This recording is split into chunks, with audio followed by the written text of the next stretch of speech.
सूर्य भगवान को जल चढ़ाने से, सूर्य भगवान की निरंतर पूजा करने से आप लोगों को व्यापारिक लाभ, आर्थिक लाभ और आत्मविश्वास की ऊर्जा उत्पन्न होती है। यमराज देव कहते हैं जो निरंतर नियमित रूप से धनतेरस पे मेरा व्रत रखेगा, मेरी कथा सुनेगा और मेरी पूजा करेगा, उसके पाप पुण्य का आधा हिसाब तो मैं पृथ्वी पे ही खत्म कर दूंगा। जब आपकी मृत्यु होती है तो यमराज देव सारे कर्मों के पापों का बही लेखा आपके सामने करते हैं। जो भी शेयर बाजार में काम करता है और जो चंद्र देव की पूजा करना चाहता है, ओम चंद्रमाय नमः के मंत्र के स्रोत के साथ रात को खीर रखे, सफेद वस्त्र उनके उसमें अर्पित करे और जल चढ़ाए हर पूर्णिमा को। पृथ्वी पे खाली लाभ के लिए नहीं, कर्मों के फल में भी शनि देव के प्रकोप से शांति मिलती है। चंद्र स्ट्रॉन्ग तो शेयर बाजार में लाभ की बहुत बहुत बहुत महत्वाकांक्षाएं हैं। बिगर रिस्क लिए काम नहीं हो सकता, पर रिस्क लेने के लिए भी विश्वास होना जरूरी है। जय माता दी दोस्तों, मैं हूं डॉक्टर राकेश बंसल। तो दोस्तों आज मैं बात करूंगा धर्म, ज्योतिष, भगवान और शेयर बाजार पर। शेयर बाजार वालों को किस भगवान की पूजा करनी चाहिए, किस भगवान की पूजा करने से शेयर बाजार वालों को हो सकता है अधिक लाभ, और इन सब पर बात करने के लिए मेरे साथ हैं गौरव गुप्ता जी। देखिए, इनको मैं बहुत पुराना जानता हूँ, 2007 से पहले के शेयर बाजार के अंदर हैं। और जैसे कहावत है ना, everything that glitter is not gold, हर जो चीज़ चमकती है वो सोना नहीं होती है। हर वो चीज़ जिसका नाम नहीं है, ऐसा नहीं है कि उसके अंदर टैलेंट नहीं है। शेयर बाजार में भरपूर टैलेंट भरा हुआ है। ये शांति से, डिसिप्लिन से सिस्टम ट्रेडिंग कर रहे हैं। साथ में इनका मतलब कि भगवान की तरफ, प्रभु की तरफ रुझान बहुत है और इनको ज्ञान बहुत है। इन्होंने मेरे को इतना ज्ञान दिया कि मैं भी कई चीज़ें इनकी बताई हुई फॉलो कर रहा हूँ।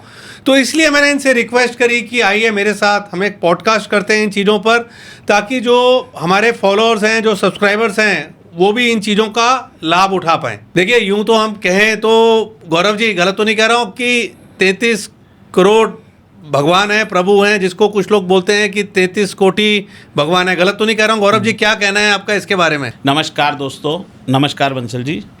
बंसल जी, आप ये जो कह रहे हो ना, भगवान तो 33 करोड़ है बंसल जी, आप या 33 कोटि भगवान है। लेकिन जो सर्वप्रथम भगवानों को, पंचमुखी भगवानों को पूजा जाता है, वो प्रथम विष्णु भगवान, दूसरे शंकर भगवान, तीसरी माँ दुर्गा, माँ पार्वती, चौथे गणपति भगवान और पांचवें सूर्य भगवान। अब भगवान में आस्था हर इंसान को रखनी चाहिए, चाहे वो शेयर बाजार वाला हो, चाहे वो नॉर्मल बिजनेस वाला हो। भगवान में पूजा आस्था रखने का मेन मकसद है विश्वास। हमारे शेयर बाजार में क्या है? विश्वास।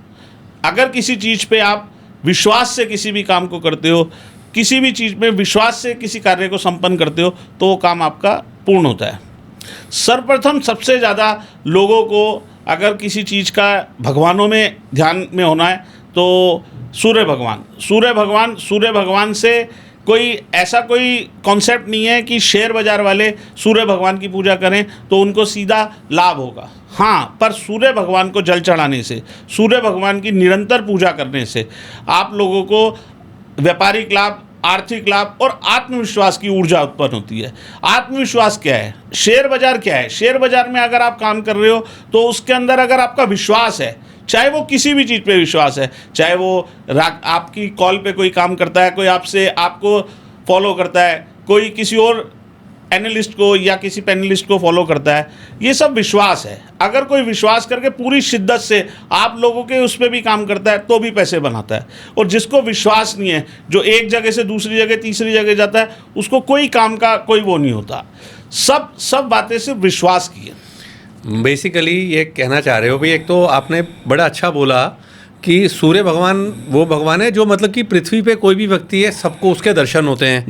ठीक है। दूसरा जो मैं समझ में आया कि भाई देखो, एक कहते हैं आत्मविश्वास ही सबसे बड़ा विश्वास है। ठीक है ना?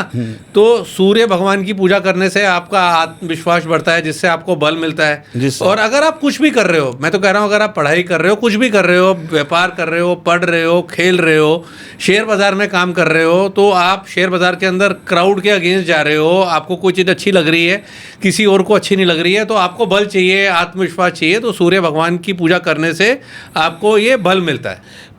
प्रत्येक जितने भी इंसान हैं उनको हर रोज़ सुबह प्रातः तांबे के लोटे में सूर्य देव को जल चढ़ाना चाहिए।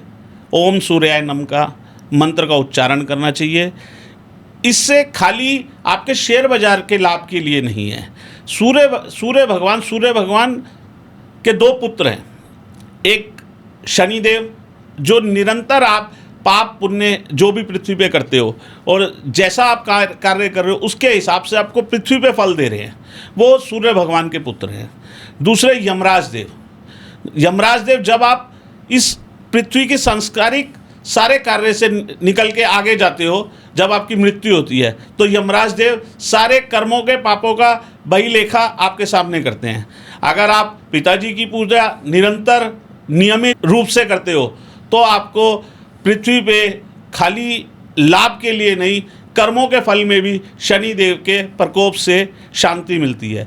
और निरंतर अच्छे कर्म करने चाहिए। निरंतर अच्छे कर्म करने से, निरंतर सूर्य भगवान की पूजा करने से आपको, जब आपकी मृत्यु होती है आप यमलोक जाते हो तो यमराज देव के पास भी जाके आपको कुछ लाभ ही प्राप्त होता है। ये बात तो एक व्यवहारिक और एक सूर्य भगवान के प्रति है, पर लेकिन हर इंसान को आत्मविश्वास के लिए सूर्य भगवान की पूजा करनी चाहिए। सूर्य भगवान की पूजा करने से उसके अंदर आत्मविश्वास आता है। आत्मविश्वास वो चीज़ है जो इंसान को शेयर बाजार में भी जिताता है, वास्तविक जीवन में भी जिताता है और निरंतर आदमी को सक्सेस बनाता है। तो आत्मविश्वास के लिए प्रभु की पूजा निरंतर करनी चाहिए, हर इंसान को करनी चाहिए, ना खाली शेयर बाजार वालों को। अब देखिए, मैं आपको एक बड़ी सी चीज़ बताता हूँ। देखिए, मैं तो शेयर बाज़ार वाला हूँ और मेरे मतलब कि पर्सनल लाइफ में कितने भी दोस्त हैं परिवार में, हम शेयर बाज़ार को डिस्कस नहीं करते हैं कभी भी। देखिए, मेरा जो टैलेंट है वो है स्टॉक पिकिंग। मैं पसंद करता हूँ स्टॉक्स को निकालना, उनको होल्ड करना। गौरव जी मेरे मित्र हैं, ये हैं system trader, Nifty, bank Nifty वाले, फ्यूचर वाले, ऑप्शन वाले। इनका काम अलग तरीके का, मेरा काम अलग तरीके का। हम दोस्त हैं, परिवार की तरह हैं, हम बहुत कुछ डिस्कस करते हैं। जब मैं कॉलेज में था 1991 में, मैं किसी स्ट्रगल से गुजर रहा था। उस समय मतलब कि मैं फर्स्ट ईयर में ही था, तो मैंने कुछ मांगा और वो पूरा हुआ। उस दिन से मैंने ना हनुमान चालीसा शुरू करा और जो मैं नियमित रूप से डेली, मतलब कि देश में हूँ विदेश में हूँ, उठ के स्नान करके पहला काम हनुमान चालीसा का मैं करता हूँ। मतलब कि बीच में कुछ दिन आए हैं जिस दिन नहीं करा है, जैसे हमारे हिंदुओं में होता है घर पे कोई मृत्यु हो जाए, सूतक लग जाते हैं, पूजा नहीं करते हैं, और मतलब कि एक्सीडेंटली बोल लो, इंसिडेंटली बोल लो, गुड फॉर्च्यून बोल लो, मैं हनुमान चालीसा ना मतलब कि सूर्य भगवान को देख के, मतलब कि जिधर ऐसे होटल में है तो खिड़की से जिधर रोशनी आ रही है उधर हाथ जोड़ के वो करता था। ठीक है ना। अब गौरव जी से जैसे बातचीत होती है, इन्होंने मुझे जो भी आपको बताया वो मुझे भी बताया, तो मैंने कहा यार एक अच्छी चीज़ है। तो अब तांबा बोला, तो भैया अब तांबा, वैसे तो देखो मेरी अंग्रेजी वीक है बट यहाँ हिंदी वीक होगी। फिर मैंने करा गूगल, तांबा मतलब कॉपर का लोटा लिया। मुझे खुद बड़ा अच्छा लगना शुरू हुआ और मैं नियमित रूप से, जब से गौरव जी ने मुझे बताया, मैं खुद इसको गौरव जी फॉलो कर रहा हूँ। अब मेरी ना आपसे रिक्वेस्ट है, जो आपने छोटी सी कहानी मुझे बताई थी, एक गाँव में एक लेडी की मृत्यु हो जाती है ना, कि वो उनके साथ क्या घटना घटती है, वो मतलब कि ना एक आई ट्विस्टर है। मतलब कि मेरे सर्कल में ऐसा कोई नहीं है। वो कहानी पकड़ के मैंने सबसे पहले अपनी वाइफ को सुनाई, ठीक है, फिर मैंने अपनी सिस्टर को, अपनी छोटी बहन को सुनाई, और भी 2-4 लोगों को सुना चुका हूँ। बेटे की वेट कर रहा हूँ, उसको फ़ोन पे करूँगा तो कहेगा पापा पता नहीं कैसी बात करे, क्योंकि उसकी उम्र अलग है अभी। लेकिन जब वो मेरे साथ यहाँ बैठा होगा ना, उसे पकड़ के सुनाऊँगा। तो एक बार मेरी गुजारिश है कि रिक्वेस्ट है आपसे कि एक बार वो चीज़ बताएं आप। बंसल जी, जैसे कि मैंने आपको बताया, निरंतर नित्य रूप से सूर्य भगवान की पूजा करनी चाहिए। सूर्य भगवान की पूजा करने से शनिदेव प्रसन्न होते हैं, यमराज देव प्रसन्न होते हैं।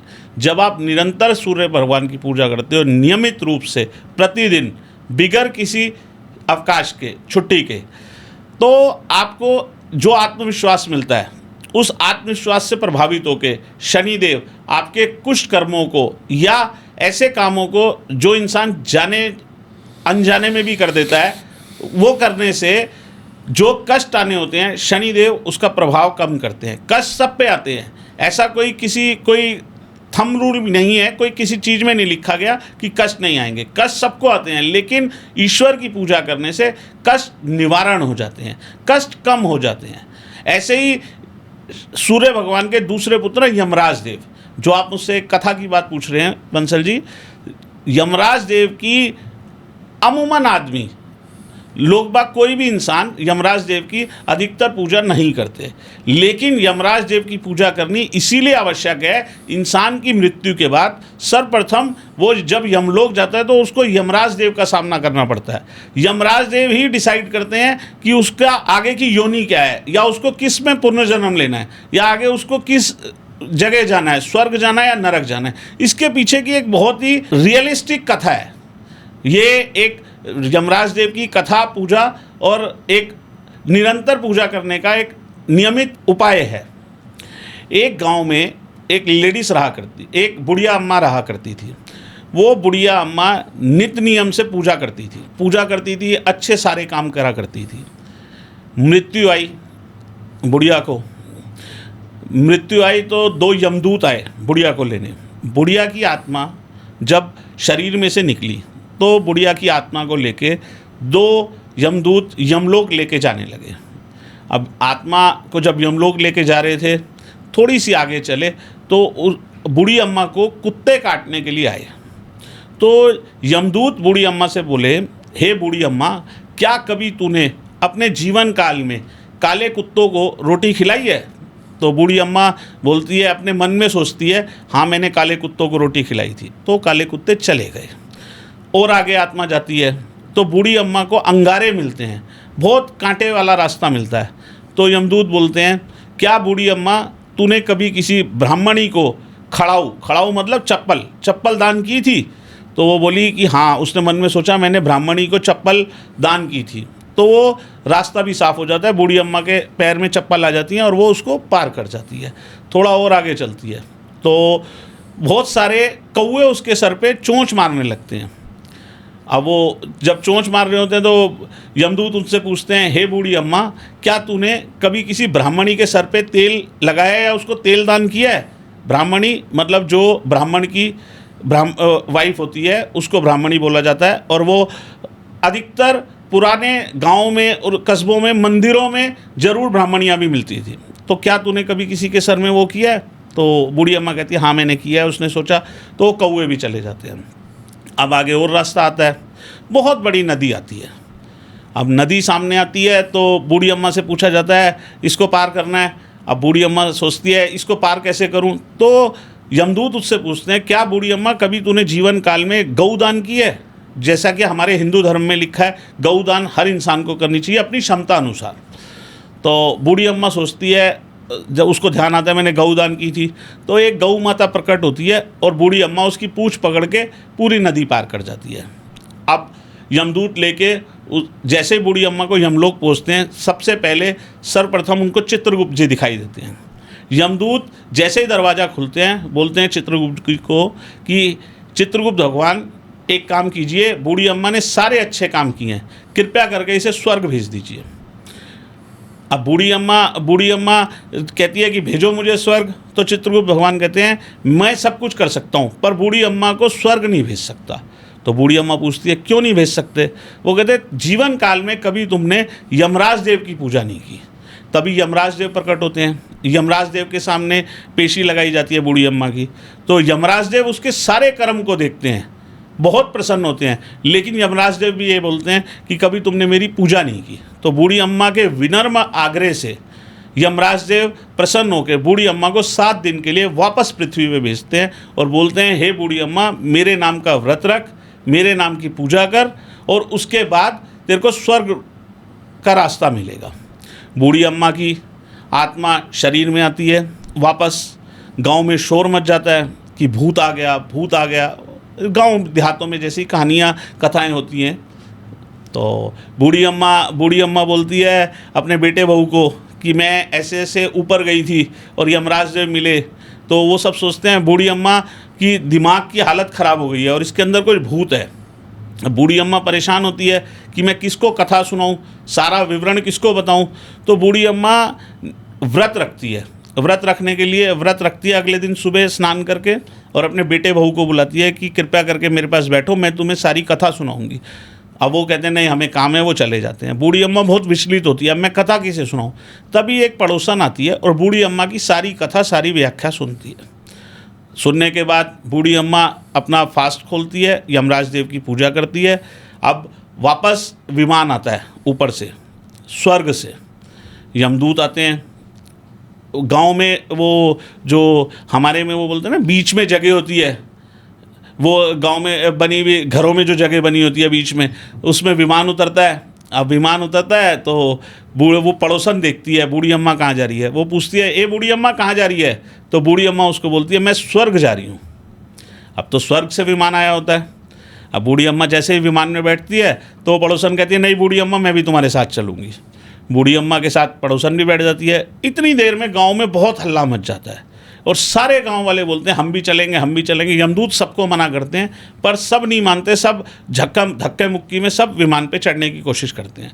अब जितने चढ़ गए, अब उनको लेके तो बूढ़ी अम्मा को जाना था, वो भी साथ उनके ऊपर चले गए। ऊपर जाते हैं, जैसे ही यमलोक का दरवाज़ा खुलता है, चित्रगुप्त सामने प्रकट होते हैं। उनको बोलते हैं, चित्रगुप्त बोलते हैं हे यमदूतों, मैंने तो तुम्हें कहा था बूढ़ी अम्मा को लेके आना, तुम इन सबको क्यों ले आए। बूढ़ी अम्मा विमान से बाहर उतरती है, कहती है हे प्रभु, मैंने यमराज देव की पूजा की, उनकी अर्चना की और उसके बाद पूजा करने के बाद मैं पृथ्वी से अब वापस यहाँ आई हूँ, लेकिन ये मेरी पूजा की सारी व्याख्या, सारा मेरा सार इस बूढ़ी अम्मा ने सुना है, साथ में जो मेरे है, कृपया करके इसे भी स्वर्ग में भेज दो। अब चित्रगुप्त देव कहते हैं मैं तेरे आग्रह पे इस पड़ोसन को तो स्वर्ग में भेज सकता हूँ पर इन लोगों को नहीं भेजूंगा। तभी यमराज देव प्रकट होते हैं। यमराज देव से सारे गांव वाले आग्रह करते हैं। तब यमराज देव कहते हैं जो निरंतर नियमित रूप से धनतेरस पे मेरा व्रत रखेगा, मेरी कथा सुनेगा और मेरी पूजा करेगा, उसके पाप पुण्य का आधा हिसाब तो मैं पृथ्वी पे ही ख़त्म कर दूंगा। और नियमित रूप से मेरी पूजा करने वाले को या तो स्वर्ग प्राप्त होगा, अच्छे कर्म करेगा, स्वर्ग में जाएगा। क्यों? क्योंकि उसने सारे अच्छे कर्म किए और मेरी पूजा करी तो उसको स्वर्ग प्राप्ति होगी, अन्यथा उसको इतना बुरा व्यवहार नहीं मिलेगा जैसा आम पापियों को, पाप करने वालों को मिलता है। तो इसीलिए यमराज देव की ये सब बात सुन के सारे गांववासी नीचे गए और नित्य नियम से धनतेरस को यमराज देव की पूजा करने लगे और पीपल जी के पेड़ के नीचे दिया जलाते हैं और बोलते हैं यमराज देव की जय। उस दिन से यमराज देव की पूजा लोग बाग करते हैं। और मैं उस व्यक्ति को ये बात बताना चाहूँगा, यमराज देव की पूजा जरूर करनी चाहिए। पृथ्वी पे संसार में 33 करोड़, जैसा बंसल जी आपने बताया, भगवान है, सब भगवानों को सब पूजते हैं पर यमराज देव की पूजा करनी चाहिए। जैसे इंसान शनि देव की पूजा करता है ऐसे उसे यमराज देव की भी पूजा करनी चाहिए। और निरंतर सूर्य देव को जो जल चढ़ाता है उसके यमराज देव की भी पूजा लगती है और शनि देव की भी पूजा लगती है। उसके अंदर उससे आत्मविश्वास आता है। वही बात मैं पहले बता रहा था, यही बात मैं दोबारा बता रहा हूँ। इसीलिए निरंतर सूर्य देव को जल चढ़ाने से आर्थिक व्यापारिक लाभ मिलता है और वो लाभ हमारे शेयर बाजार में भी काम आता है और विश्वास लेके आता है। और उस विश्वास से आदमी इसके अंदर कार्य करता है, कार्य करने के साथ साथ पैसा अर्न करता है और भगवान की सेवा में उस पैसे को कुछ ना कुछ अर्पित करता है। बोलो सूर्य भगवान की जय जय जय। अब देखिए गौरव जी, एक चीज़ मैं पूछूंगा आपसे। देखो मैं तो आपको काफ़ी टाइम से जानता हूँ, आप तो वैसे भी जल्दी उठते हो, आपका बर्थडे हो, एनिवर्सरी हो, वाइफ का बर्थडे हो, घर पे जन्मदिन हो, आप सुबह सुबह मंदिर पहुंचे हुए होते हो 4-4 बजे। दिवाली के दिन भी सुबह सुबह मंदिर पहुंचे होते हो, हर अवसर पे मंदिर पहुंचे हुए होते हो, ठीक है ना। तो जैसे शेयर बाज़ार वाले हैं जी, शेयर बाज़ार देखो, पूजा तो हम कर ही रहे हैं, जिसकी कर रहे हैं, ये तो है नहीं कि जिसकी पूजा आप कर रहे हो उसकी छोड़ दो, ठीक है ना। तो अच्छा ही लगता है, आत्मविश्वास बढ़ता है। तो जैसे शेयर बाज़ार वालों को किस भगवान की पूजा रेगुलर तरीके से, मतलब कि रेगुलर रूप से करनी चाहिए? राकेश जी, पूजा तो वैसे तो सब भगवानों की करनी चाहिए, पर अगर वास्तविक रूप से अगर शेयर बाजार का अगर किसी चीज़ पे प्रभाव है तो वो चंद्र ग्रह का है। चंद्र ग्रह भद्रकाल में वो होता है जब जहाँ से शेयर बाजार में रिवर्सल उत्पन्न होते हैं, रिवर्सल पैदा होते हैं। तो जिसका चंद्र स्ट्रांग है उसका शेयर बाजार में व्यवसाय बहुत स्ट्रांग है। तो चंद्रदेव की पूजा हमेशा करनी चाहिए। हर पूर्णिमा को बोलते हैं सब, शरद पूर्णिमा को खीर चढ़ाओ, खीर रखो, पर लेकिन हर पूर्णिमा पे हर इंसान को जो भी शेयर बाजार में काम करता है और जो चंद्रदेव की पूजा करना चाहता है, ओम चंद्रमाय नाम नमः के मंत्र के स्रोत के साथ रात को खीर रखे, सफ़ेद वस्त्र उनके उसमें अर्पित करे और जल चढ़ाए हर पूर्णिमा को। चंद्र स्ट्रांग तो शेयर बाजार में लाभ की बहुत बहुत बहुत महत्वाकांक्षाएं हैं।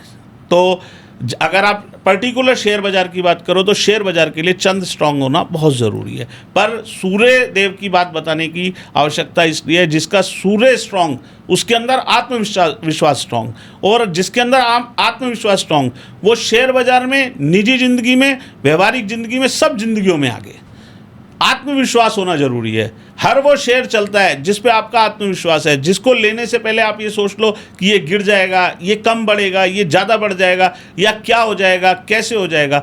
देखो, बिगर रिस्क लिए काम नहीं हो सकता, पर रिस्क लेने के लिए भी विश्वास होना जरूरी है। तो विश्वास तभी होगा जब ईश्वर का साथ होगा। ईश्वर के लिए विश्वास तो हर जगह विश्वास, इसीलिए सर्वप्रथम ईश्वर की पूजा करनी जरूरी। और देखिए, अभी मैं आपके साथ एक और बड़ा अच्छा एक चीज़ आपके साथ शेयर कर रहा हूँ। जिस तरीके से होता है ना कि शेयर बाज़ार में कोई भी शेयर सीधा ऊपर नहीं जाता है, और आपने सुना होगा मुझे बोलते हुए कि भैया कोई भी चीज़ स्ट्रेट लाइन में मूव नहीं करती है। अगर दिल की धड़कन भी सीधी हो जाए तो आदमी का थैंक यू दी एंड हो जाता है। तो चीज़ें ऊपर नीचे होती रहती हैं। तो जीवन में भी ऊपर नीचे लगा रहता है, अप्स एंड डाउन आते रहते हैं। कई बार लो फील कर रहे होते हो तो गौरव जी आपके साथ तो रेगुलर बात होती है। तो एक बार ऐसे ही मैं लो फील कर रहा था तो गौरव जी कहते हैं आओ मैं आपको मंदिर लेके चलता हूँ। तो मैं इनके साथ मंदिर गया। तो उस मंदिर में मैंने ना एक नई चीज़ सीखी, मतलब कि मेरे लिए नई थी।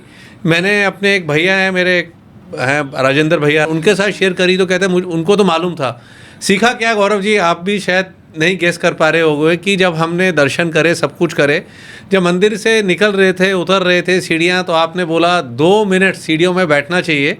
जो चीज़ शायद मैंने पहली बार सुनी या समझी, बट वही चीज़ मैं ना उसके पीछे क्या लॉजिक है, आप मतलब कि जो चीज़ आपने मुझे बताई, मैं चाहता हूँ कि हमारे व्यूअर्स को भी आप उनके साथ भी ये चीज़ शेयर करें। मंदिर के दर्शन करके आते हुए बंसल जी, ये जो सीढ़ियों पे बैठने की परंपरा है ये बहुत पुरानी है।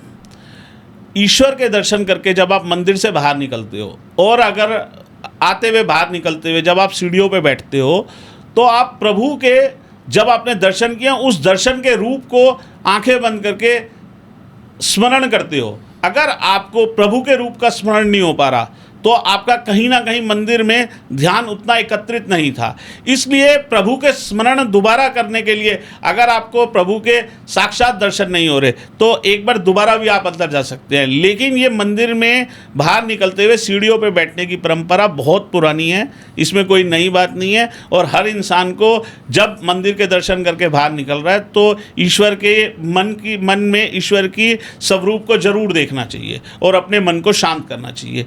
ईश्वर के यहाँ जाने से, मंदिर में जाने से इंसान को शांति ही मिलती है। वो शांति के लिए इंसान मंदिर जाता है। अगर वो मंदिर गया, अपना मोबाइल देख रहा है और मोबाइल पे उसका ध्यान है, या ये सोच रहा है कि मेरा ये रह गया या वो रह गया या ये काम रह गया, वो सब कामों को छोड़ के इंसान को जब मंदिर जाता है सिर्फ भगवान में अपना मन लगाना चाहिए और मन की शांति तभी मिलती है इंसान को। इसीलिए मंदिर से वापस उतरते हुए सीढ़ियों पे बैठ के अगर किसी का ध्यान कुछ जरा भी भटक गया तो उस समय ईश्वर के स्वरूप को ध्यान करना चाहिए, मन को शांत करना चाहिए। इससे मन एकाग्रित होता है।